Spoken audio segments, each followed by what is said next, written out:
না, এটা এই মুহূর্তে বলা যাবে না। আমার মনে হয় যে আমাদেরকে যেটা বলা হয়েছে যে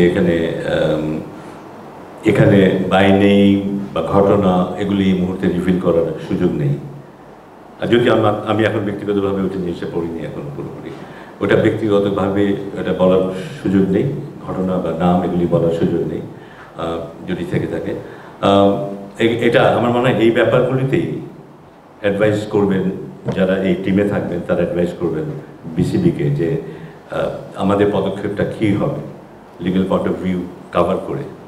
সেটা এটা রিপোর্ট দেওয়ার শেষ তারিখ হচ্ছে 7 তারিখ। 7 তারিখের মধ্যেই তারা বোর্ডকে, 7ই সেপ্টেম্বরের মধ্যে তারা বোর্ডকে জানাবে। এই ব্যাপারটা আমি খোলা এখনো বলতে পারছি না। আমার মনে হয় যে এইসব ব্যাপারেই কিন্তু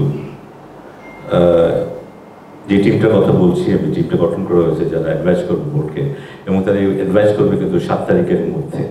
টাইম লাইনে বেঁধে দেওয়া হয়েছে 7 তারিখের মধ্যেই তাদের অ্যাডভাইসটা দিতে হবে। সো তারপর বোর্ড হয়তো কিছু সিদ্ধান্ত নিতে পারে। অক্টোবরের প্রথম সপ্তাহে বিসিবি ইলেকশন অনুষ্ঠিত হবে। স্পেসিফিক ডেট ইলেকশন কমিশনের মাধ্যমে আমরা জানতে পারবো, বাট অক্টোবরের প্রথম সপ্তাহে ইলেকশন অনুষ্ঠিত হবে। এটা ইলেকশন সংক্রান্ত ইনফরমেশন। ইলেকশন কমিশন বাইরেই এখনো গঠন করা হয়নি। ইলেকশন সেটা প্রেসিডেন্টের উপর ছাড়া হয়েছে নাম রেকমেন্ড করার জন্য, বাট 3 সদস্য বিশিষ্ট একটা ইলেকশন কমিশন গঠিত হবে, এবং আমার ধারণা আমরা হয়তো 2-1 দিনের মধ্যেই সেটা জানতে পারবো। বিপিএল-এর স্পোর্টস মার্কেটিং কনসালটেন্টিং ফার্ম হিসেবে আইএমজি-কে অ্যাপ্রুভ করা হয়েছে।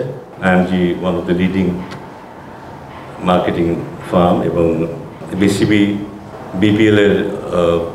বিপিএলকে একটা, আমরা জানি বিপিএলের কী অবস্থা এখন, বিপিএলের মান পুনরুত্থানের যে অনেকগুলো পদক্ষেপ নিচ্ছে তার মধ্যে এটা একটা অন্যতম পদক্ষেপ। আমরা জানি যে IMG is one of the most reputed consultancy firm, এবং আমরা আশা করছি যে আইএমজি খুব ভালো ভূমিকা রাখতে পারবে বিপিএল আয়োজন।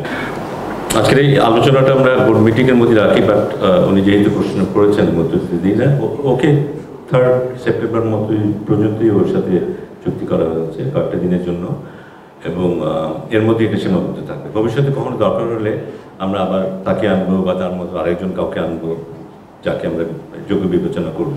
কারণ এই ধরনের একটা কোচই কিন্তু বছর মতো রাখার মতো বিষয়টা না। আমাদের স্পেশালিস্ট ব্যাটিং কোচ থাকবে দলের সাথে, এখন আছে সালাউদ্দিন দেখছে, ফিল সিমন্সও দেখছে, প্রয়োজন হলে ব্যাটিং কোচ আসতে পারে একজন, বাট পাওয়ার হিটিং কোচ আমার মনে হয় না আমাদের সারা বছর জুড়ে রাখার এই মুহূর্তে প্রয়োজন আছে। ডিপিএলের একটা রিপোর্ট এসেছে, এবং এটা নিয়ে আজকে আলোচনা হয়নি, তবে এটার সাথে আরও কিছু বিষয় জড়িত থাকার কারণে ইনস্ট্যান্টলি কোনো সিদ্ধান্ত নেওয়া হয়নি, বাট এটা আলোচনায় আছে। আমি আশা করছি যে খুব দ্রুত এটা নিয়ে আপনারা জানতে পারবেন। আমাদের চেষ্টা থাকবে যত দ্রুত সম্ভব তাদের রিকমেন্ডেশন, তাদের অনুযোগ বলি বা তাদের যেই উপস্থাপনাই আছে এখানে সেটাকে অ্যাড্রেস করা, কারণ আমরা মনে করি এটা খুব দ্রুত করা দরকার। ইন্টিগ্রিটি প্রশ্নে কোনো কম্প্রোমাইজ করার কোনো সুযোগ নেই, এটা খুব গুরুত্বপূর্ণ একটা জায়গা। সো আমার মনে হয় উত্তরটা হচ্ছে ইয়েস।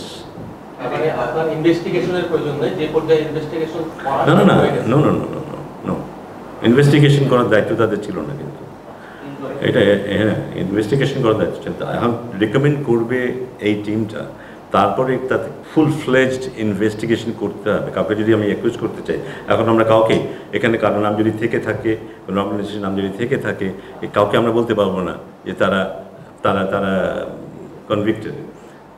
আপনি কি ফুল রিপোর্টটা, মানে যে শর্ট রিপোর্টটা দিয়েছেন সেটাকে দেখেছেন? পড়েছেন? এটা সুযোগ হয়েছে? প্রশ্নটা কি? মানে পড়ে থাকলে তাহলে আরেকটু ফার্দার প্রশ্ন করব। Yes please. আচ্ছা, তাহলে এখানে কি আপনার অনেকগুলি নামের কথা শোনা যাচ্ছে যেগুলি আসছে বিভিন্ন সময়, এগুলির ব্যাপারে আপনাদের কি অবস্থা? না, এগুলি এই প্রসঙ্গে আমি কথা বলতে পারবো না এই মুহূর্তে, বাধ্যবাধকতার কারণে।